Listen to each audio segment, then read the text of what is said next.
మా భార్య నేను ఇద్దరం కూడా కాళ్ళవేళ పట్టుకుని మమ్మల్ని చంపకండి, మేము మీరు ఏం చెప్తే అది చేస్తాం కానీ అని చెప్పేసి కాళ్ళవేళ పట్టుకున్నప్పుడు కూడా బలంగా నాకు కాలుతోని బలంగా దండడం జరిగింది. ఇక దాంతో మేము మొత్తానికే భయపడిపోయినాము. ఇంకా ఏ పోలీసులకు చెప్పినా ఎవరికి చెప్పినా కానీ చంపేస్తామని చెప్పి పదే పదే ఒక్కసారి కాదు ఆ పదాన్ని 100 సార్లు వాళ్ళు వాడిరు. కాబట్టి మేము ఎవరికి పోలీసులకు కూడా చెప్పము అని చెప్పేసి చెప్పిన తర్వాత మా ఫోను ఏదైతే ఆధార్ ఓటీపీ ఏదైతే లింక్ అయి ఉన్న ఫోన్ ఉందో మా దగ్గర లేనందున తెల్లారి 19వ తేదీ నాడు మాకు ఏదైతే 19వ తేదీన ఆధార్ సెంటర్ కూడా తీసుకుపోయారు. ఇదే మన వాల్వో కార్ల ఆధార్ సెంటర్లో కూడా తీసుకుపోయి కిషోర్ అనే ఆధార్ సెంటర్ అతని దగ్గర తీసుకుపోయి మా దగ్గర ఏదైతే ఉండేనో ఆ ఫోన్లు లాక్కోవడం జరిగింది. కానీ ఆ ఫోన్ సిమ్ వాళ్ళ దగ్గరనే ఉంటుంది కాబట్టి మా దగ్గర ఉన్న ఫోన్ ఏదైతే ఉందో ఆ ఫోన్ సిమ్ వాళ్ళ దగ్గర ఉంది అనే ఉద్దేశంతో. కానీ పాండురంగం గారు ఒక వ్యక్తిని 4 రోజులుగా బంధించిరు అని అంటే ఈ 4 రోజుల్లో మీ కుటుంబ సభ్యులు కానీ మీ అనుచరులు కానీ మిమ్మల్ని వెతికే ప్రయత్నం చేయలేదా? 4 రోజులు మీరు ఎట్లా కస్టడీలో ఉంటారు? 4 రోజులు మేము ఉన్నప్పుడు ఒకసారి మా ఏదైతుందో మా ఫోన్ల నుంచే మీ బాబు కూడా చెప్పకపోతే చంపేస్తామని చెప్పేసి వాళ్ళ ముందే మాట్లాడిపించారు. కారు మా ఏదైతే కారు ఉందో పంపించేస్తున్నాం, రవికిషోర్ కార్లో మేము బయట తిరుగుతామని చెప్పేసి దైవ దర్శనం తిరుగుతామని చెప్పేసి చెప్పించారు. మామూలుగానే రేపు పక్క కత్తులు పెట్టుకురు. మేము భయపడి మా బాబుకు కూడా అదే చెప్పినాము.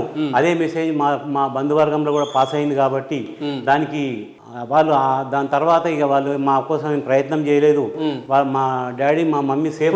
4 రోజులు వాళ్ళ కస్టడీలో ఉన్నారు కదా, ఈ 4 రోజుల్లో కాంగ్రెస్ పార్టీకి సంబంధించిన ఇతర నాయకులు ఎవరైనా అక్కడికి వచ్చే ప్రయత్నం చేసిరా? లేదంటే ఏదైతే ఈ రవికిషోరు లేదంటే మీరు చెప్తున్న ఈ పేర్లు ఏదైతే ఉన్నాయో యాకస్వామి కానీ వీళ్ళు మా వెనకాల పెద్ద లీడర్లు ఉన్నారని లేదంటే ఇంకెవరైనా లీడర్ల పేర్లు చెప్పే ప్రయత్నం చేసిరా వాళ్ళు? మాకు లీడర్లు అనే పేరు రాలేదు. కానీ మా వెనుక మొత్తం పోలీస్ వ్యవస్థ ఉంది కాబట్టి మీరు పోలీస్ స్టేషన్లో కానీ ఎప్పుడన్నా బయటకు పోయిన తర్వాత రిజిస్ట్రేషన్ అయిన తర్వాత బయటకు పోయినా కానీ ఒకవేళ మీరు చెప్పినట్టయితే కంప్లైంట్ చేసినట్టయితే చంపేస్తాము అని చెప్పేసి. సో పాలకుర్తి ప్రజలారా, ఇక్కడ మీరు ఒక విషయం గమనించాల్సిన అవసరం ఉంటుంది. కేవలం ఒక మండల స్థాయి నాయకులుగా ఉన్నటువంటి యాకస్వామి ఏదైతే మా పోలీస్ ప్రోద్బలం ఉంది అని అంటున్నాడు అని అంటే నియోజకవర్గంలో అక్కడ స్థానిక ఎమ్మెల్యే హస్తం లేకుండా లేదంటే స్థానిక ఎమ్మెల్యే ప్రోద్బలం లేకుండా ఈ రకమైన పదజాలం ఈ రకమైన మాటలు ఎట్లా వాడగలుగుతాడు?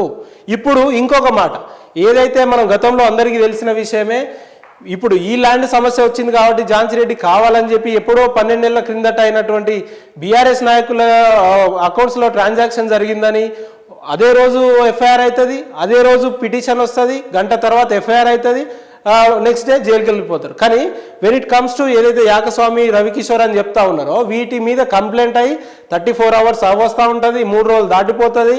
కానీ ఇంకా అక్కడ స్థానిక ఎస్ఐ గారు సిఐ గారు ఎంక్వైరీల పేరిట ఇంకా చేస్తున్నాం అని చెప్తా ఉన్నారు. అసలు ఈ రవికిషోర్కి యాకస్వామికి ఏదైతే ఎఫ్ఐఆర్ కాకుండా ఎఫ్ఐఆర్ అయినా కూడా వాళ్ళు రిమాండ్కి వెళ్ళకపోవడానికి సహకరిస్తున్న నాయకులు ఎవరో బయటికి రావాల్సిన అవసరం ఉంది. పాలకుర్తి నియోజకవర్గ ప్రజలు ఇదంతా కూడా గమనించాలి.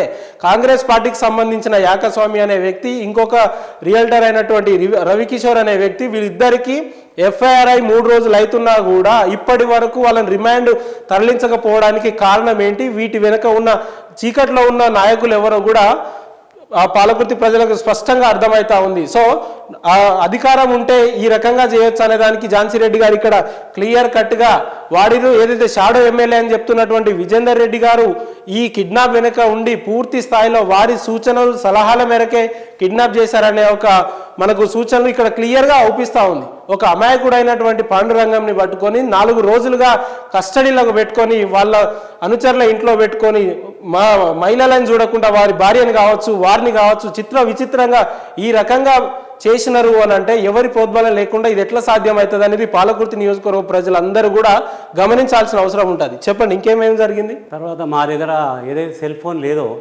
దాన్ని ఆధార్ సెంటర్ తీసుకుపోయారు. ఆధార్ సెంటర్ తీసుకుపోయి మా దగ్గర ఉన్న ఫోన్ ఏదైతుందో సిమ్ ఉందో ఆ సిమ్ అప్డేట్ చేయించడం జరిగింది. అప్డేట్ చేసిన తర్వాత వాళ్ళని నా ముందే అడిగారు ఆధార్ సెంటర్ నిర్వాహకుని. ఇది 4 hours నుంచి 48 hours ఎప్పుడన్నా కావచ్చు అప్డేట్ అని చెప్పారు. చెప్పిన తర్వాత వాళ్ళు ఏం చేశారంటే అదే రోజు ఏదైతే 19వ తేదీన సాయంత్రము 5:30 వరకు వేచి చూసిర్రు. అప్పటి వరకు అప్డేట్ కాకపోతే అప్పుడు తిరిగి నన్ను చిత్రహింసలకు గురి చేయడం, నీ ఫోన్ ఎక్కడ ఉందో చెప్పు, మేము పోయి తీసుకొస్తామని చెప్పేసి ఎవరు చెప్పిరు ఈ మాట? ఫోన్ ఎక్కడ ఉందనే మాట రవికిషోర్ చెప్పిండు. సో ఇక్కడ ఇంకొక విచిత్రమైన పరిస్థితి పాలకుర్తి ప్రజలారా మీరు అందరు గమనించాలి. ఈ రవికిషోర్ అనే వ్యక్తి కాంగ్రెస్ పార్టీ నిర్వహించే ప్రెస్ మీట్లలో పాల్గొంటాడు. లేదంటే ఈ యాకస్వామి అనే వ్యక్తి యూత్ కాంగ్రెస్ సంబంధించిన నాయకులుగా చూడండి ఆ పార్టీ కండువా వేసుకుంటాడు. లేదంటే కాంగ్రెస్ పార్టీకి సంబంధించిన నాయకులతోటి చూడండి ఎమ్మెల్యే గారితో తిరుగుతాడు. పొద్దున్న లేస్తే ఆ మండల పార్టీ అధ్యక్షులలో ప్రెస్ మీట్లలో పాల్గొంటాడు. ఎమ్మెల్యే గారి కాన్వాయ్లో తిరుగుతాడు. మళ్ళీ వీళ్ళు ఏదో శుద్ధపూస లెక్క వచ్చి షాడో ఎమ్మెల్యే అయినటువంటి విజేందర్ రెడ్డి గారితో ప్రెస్ మీట్లు పెట్టించే నిజంగా ఒక మాట మీకు చెప్పాలి. కాంగ్రెస్ పార్టీ స్వతంత్రం కలిగిన పార్టీ అని చెప్పినాం, కానీ ఎంత స్వతంత్రం అని అంటే ఎమ్మెల్యే గారి పిఏ కూడా ప్రెస్ మీట్లు పెట్టేంత స్థాయిలో ఈరోజు పాలకుర్తి నియోజకవర్గ కాంగ్రెస్ పార్టీ ఉందనేది ఒక్కసారి ఇది కొంచెం ఆలోచించాల్సిన విషయము. వీళ్ళకి ఏం సంబంధం లేదే ఈ యాకస్వామి అనే వ్యక్తి కాంగ్రెస్ పార్టీ నాయకులతో తిరుగుతున్న ఫోటోలు వాస్తవం కాదా? లేదంటే కాంగ్రెస్ పార్టీ కండు వేసుకొని తిరిగిన ఫోటోలు వాస్తవం కాదా? ఈ రవికిషోర్కు మీకేం సంబంధం లేదు కదా. మీరు నిర్వహించే ప్రెస్ మీట్లలో మీ పార్టీ ఆఫీసులలో ఈయన ఎట్లుంటాడు అనేది ఎమ్మెల్యే గారు దీనికి ఇన్ని వేళల్లో సమాధానం చెప్పాల్సి ఉంటుంది.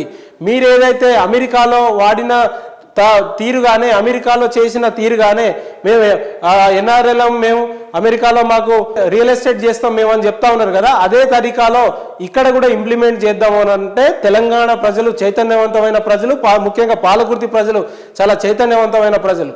మీరేదైతే భయానికి లేదా భయభ్రాంతులకు గురి చేసి వాళ్ళ భూములను ఆక్రమించుకుంటాం, మాకు అడ్డు లేదు అదుపు లేదు, మా వెనుక పోలీస్ ప్రోద్బలం ఉంది, లేదంటే కలెక్టర్లు మా వెనుక, అధికారులు మా వెనుక అంటారు, మేము ఏది చెప్తే అది వింటాము అని అంటే అది మీ పగటి కళలుగానే ఊహించుకోవాలి ఝాన్సీ రెడ్డి గారు. ఇది ఒక్కటి మాత్రం మీ మైండ్లో పెట్టుకోవాల్సిందిగా ఉంటుంది. చెప్పండి ఇంకేం చేసి. ఆ రోజు మా దగ్గర ఫోన్ లేదని చెప్పేసి తెలుసుకొని మమ్మల్ని తిరిగి వేధింపులకు గురి చేస్తే తప్పనిసరి పరిస్థితులలో మా రైస్ మిల్ దగ్గర ఉన్నది మా గుమాస్తా వద్ద, యాదగౌడ్ అనే గుమాస్తా వద్ద ఉంది, మరి ఇట్లా అని చెప్పినాం. చెప్పగానే 6 o'clock అక్కడ నుంచి బయలుదేరి రవికిషోరు వెంట యాకస్వామి మరుసటి రోజు 20వ తేదీన మనకు స్లాట్ బుకింగ్ అయింది. పొద్దున 9:30కు నా దగ్గర రవికిషోరు తిరిగి మళ్ళీ యాకస్వామి పొద్దున్న 9:30 వచ్చారు. వచ్చి ఎంఆర్ఓ ఆఫీస్కి వెళ్ళాలి, స్లాట్ బుక్ అయిపోయింది, మీరు రిజిస్ట్రేషన్ చేయాలి అంటే. స్లాట్ బుక్ చేసింది కూడా దగ్గరుండి వాళ్ళే సంబంధం లేదు, మాకు సంబంధం లేదు సార్, మాకేం తెలియదు. వాళ్ళు బుక్ చేసుకోరు. 9:30కి వచ్చి నాకు చెప్పే వరకు కూడా విషయం తెలియలేదు. ఇక తర్వాత ఏంటంటే 12:30 అప్పటిదాకా ఎందుకు వస్తలేరని మేము వెయిట్ చేసినాం. 12:30కి మళ్ళీ వచ్చిర్రు. మళ్ళీ వచ్చి మాకేం చెప్పారు అంటే, ఈరోజు ఎంఆర్ఓ గారు అందుబాటులో లేరు, రేపు చేసుకుందాము, మీరు మాత్రం బయటకు రావడం కానీ తర్వాత ఏం చేసినా కానీ 3 అంచెల కస్టడీ పెట్టినాము, మిమ్మల్ని చంపి పాతరేస్తాం. సో ఇదంతా జరుగుతుంటే మీరు అక్కడ స్థానిక ఎస్ఐలకు కానీ లేదా పోలీసు వాళ్ళకి కంప్లైంట్ ఇచ్చే ప్రయత్నం చేయలేదా? ఎట్లా చేస్తామండి, మేము ఒక 60 సంవత్సరాల వయసున్న వాళ్ళము, పారిపోవడానికి ఆ ప్రయత్నం చేయడానికి ఛాన్స్ లేదు. ఒకటి. రెండోది ఏంటంటే 3 అంచెల కస్టడీ పెట్టినామని చెప్పిర్రు. తర్వాత ఇంకోటి ఏంటంటే మా వద్ద ఫోన్ వ్యవస్థ ఏం లేదు కాబట్టి మేము ఏం చెప్పలేకపోయినాం. అక్కడి నుంచి మేము ఏదైతే ఈ 20వ తేదీ నాడు ఎంఆర్ఓ గారు అందుబాటులో లేకపోతే మాకు ఆ రోజు రిజిస్ట్రేషన్ కాలేదు. 12:30 మాకు తెలిపారు. తిరిగి మళ్ళీ 21 నాడు మళ్ళీ మా దగ్గరకు వచ్చారు. మా దగ్గరకు వచ్చేసి డోర్ ఎప్పుడు మాత్రం డోర్ పెట్టుకునే ఉండాలి, డోర్ తీయొద్దు, ఎవరితో మాట్లాడొద్దు, కావాలంటే ఇప్పటికి కూడా మాకు రూల్స్ అండ్ రెగ్యులేషన్స్ చెప్పారు. అది ఏమాత్రం మీరు అతిగమించినా కానీ మేము మిమ్మల్ని చంపి పాతరేస్తాము, మీ బొక్కలు కూడా దొరకాయని చెప్పారు. వితౌట్ ఆధారాలు లేకుండా చంపేస్తామని చెప్పేసి వాడు పదే వాడిరు. అంటే గొడ్డలు కొడవలు లాంటివి ఏమైనా చూపించి భయపెట్టడం, ఇనుప రాడ్లు ఉన్నాయి వాళ్ళ దగ్గర. అంటే మిమ్మల్ని కొట్టే విధంగా ఏమన్నా చేసిరా, కొట్టిరా? మాకు రాడ్తో ఏం కొట్టలేదు కానీ కాలుతో తనడము, మా భార్యను కనీసం ఆడ మనిషి అని చూడకుండా జుట్టు పట్టుకొని ఏమే లంచ్ నువ్వు, నీకు డబ్బులు కావాలా లేకపోతే సస్తావా నువ్వు, మరి ఏం కావాలి నీకు, 100% మాట్లాడిరు. ఇదే వర్డ్ మాట్లాడారు. సో పాలకుర్తిలో ఉన్నటువంటి మహిళా లోకానికి అందరికి కూడా ఈ యొక్క సమాజం ఇతను ఏం చెప్తుండ అనేది ఒక్కసారి మీరు గమనించాల్సిన అవసరం ఉంది. కేవలం ఒక మహిళలని కూడా చూడకుండా నోటికి వచ్చినట్టు మాట్లాడడం, లేదంటే ఇష్టం వచ్చినట్టుగా వాళ్ళ భాష రీతిని ప్రదర్శించడం ఎట్లా అనేది ఇక్కడే మనకు తెలుస్తా ఉంది. చెప్పండి ఇంకేమైంది? ఆ ఒక్క మాటనే కాదండి, చాలా వల్గర్ లాంగ్వేజెస్ మాట్లాడిరు, బయటకు చెప్పుకోలేని పరిస్థితి. ఇక తర్వాత ఏంటంటే 21 నాడు ఉదయం వచ్చి మమ్మల్ని తీసుకొని ఏదైతే వాల్వో కార్ ఉందో ఆ వాల్వో కార్లో తీసుకొని ఎంఆర్ఓ ఆఫీస్ దగ్గర సో తీసుకొని ఝాన్సీ రెడ్డి గారు ఒక్కసారి మీరు ఏదైతే చీవు నెత్తురుంటే సాటి మహిళలని కూడా చూడకుండా ఇతర మహిళలని ఈ రకంగా వేధించడాన్ని మీ నాయకుల్ని మీరు దగ్గరుండి దాన్ని ప్రోద్బలించినట్టే, లేదంటే మీ నాయకుల్ని మీరు దగ్గరుండి దాన్ని ప్రోత్సహించినట్టే. మీ కోడల్ని ఇదే రకమైన భాషలతోటి ఇదే రకమైన పదజాలంతో మాట్లాడితే మీరు ఊరుకుంటారా? లేదంటే మీ ఇంట్లో చెల్లెలు కానీ మీ ఇంట్లో ఉన్న సభ్యులందరినీ ఏదైతే నేను చెప్తా ఉన్నాడో ఈ రకమైన పదజాలం మాట్లాడితే ఝాన్సీ రెడ్డి గారు ఊరుకుంటారా? దీనికి సమాధానం చెప్పాలి. అధికారం కోసం లేదంటే నీ డబ్బు కోసం ఇక్కడ భూమి కోసం అని చెప్పి నీ ఇష్టం వచ్చిన తీరుగా ప్రవర్తిస్తారు అని అంటే పాలకుర్తి ప్రజలు చూసి సహించడానికి సిద్ధంగా లేరని చెప్పి మరొకసారి చెప్తా ఉన్నాం. 21వ తేదీ నాడు మా దగ్గరకు వచ్చిర్రు. మేము ఎంఆర్ఓ ఆఫీస్కు రామని చెప్పేసి ప్రతిఘటించినప్పుడు యాకస్వామిని అక్కడ డోర్ దగ్గర నిలబెట్టి రవికిషోర్ అనే వ్యక్తిని ఎవరో తెలుసా అని నన్ను అడిగిండు. నన్ను అడిగితే యాకస్వామి ఎవరో యాకస్వామి పేరు తెలియదు. అప్పటికి ఇతను ఎవరో తెలుసా అంటే నాకు తెలియదని చెప్పంగానే ఇతను జనగామ మొత్తం టౌన్కే రౌడీ షీటర్, అతను ఎన్నో మర్డర్లు చేసిండు, ఎన్నో చంపిండు. అతను కాలుకు ఒక రేట్ తీసుకుంటాడు, చెయ్యికి ఒక రేట్ తీసుకుంటాడు, తలకాయకు ఒక రేట్ తీసుకుంటాడు. ఇదే మాట చెప్పిండు.